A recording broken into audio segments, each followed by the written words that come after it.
वर्ग संख्याएं और वर्गमूल। अध्याय वर्ग संख्या और वर्गमूल में आपका स्वागत है। किसी संख्या का वर्ग उस संख्या का उसी के साथ किया गया गुणनफल होता है। इसे वर्ग के क्षेत्रफल के रूप में समझा जा सकता है, जिसकी प्रत्येक भुजा वर्ग की जाने वाली संख्या के बराबर होती है। यहाँ पहली, दूसरी और तीसरी वर्ग संख्या को क्रमशः 1, 4 और 9 के रूप में दिखाया गया है। 1 सेंटीमीटर की भुजाओं वाले वर्ग का क्षेत्रफल 1 वर्ग सेंटीमीटर है। इस प्रकार पहली वर्ग संख्या 1 है। ठीक ऐसे ही दूसरी वर्ग संख्या 4 है।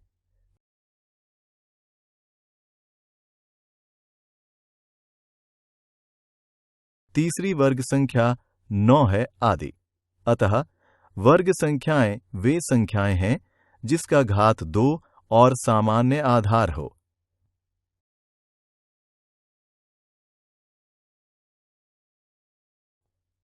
एक रोचक तथ्य ये है कि पहली n विषम संख्याओं का योग ह के वर्ग n के बराबर है। उदाहरण के लिए 1 और 3 का योग 2 का वर्ग है।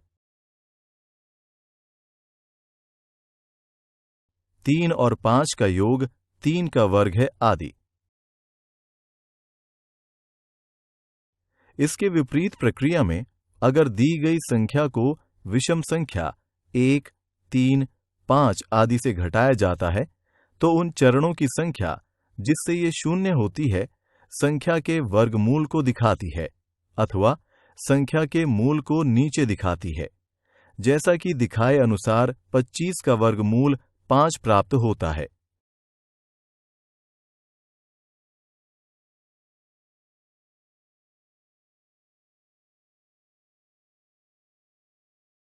इसके अलावा चरणों की संख्या 5 है। इसलिए आइए वर्ग की 2 भुजाओं पर 5 वर्गों को रखते हैं और दोनों भुजाओं पर प्रत्येक 1 सेंटीमीटर का एक और वर्ग को जोड़ने की कोशिश करते हैं। हम देखते हैं कि और वर्गों को इसमें नहीं जोड़ा जा सकता, जैसा कि ग्राफ में दिखाया गया है। इसलिए यहाँ प्रत्येक भुजा पर अधिकतम 5 वर्ग हो सकते हैं। ये दिखता है कि 25 का वर्गमूल 5 है।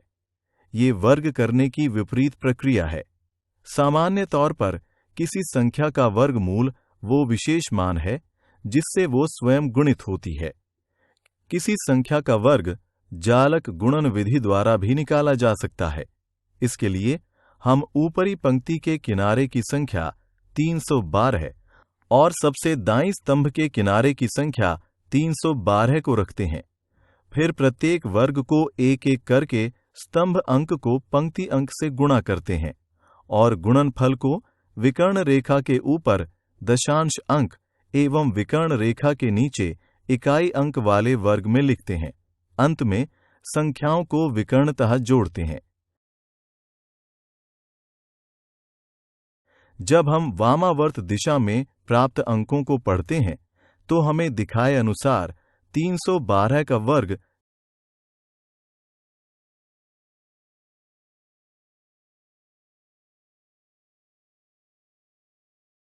97,344 प्राप्त हो जाता है। आइए देखें कि आपने उपरोक्त अभ्यास से क्या सीखा है। प्रश्न 11 का वर्ग क्या होगा? इस प्रश्न का सही उत्तर है 121। प्रश्न 13 का वर्ग क्या होगा? इस प्रश्न का सही उत्तर है 169। प्रश्न 1.5 सेंटीमीटर की भुजा वाले वर्ग का क्षेत्रफल क्या होगा? इस प्रश्न का सही उत्तर है 2.25 वर्ग सेंटीमीटर। प्रश्न 576 का वर्गमूल क्या होगा? इस प्रश्न का सही उत्तर है 24। प्रश्न उस वर्ग की भुजा क्या होगी जिसका क्षेत्रफल 729 वर्ग सेंटीमीटर है? इस प्रश्न का सही उत्तर है 27 सेंटीमीटर।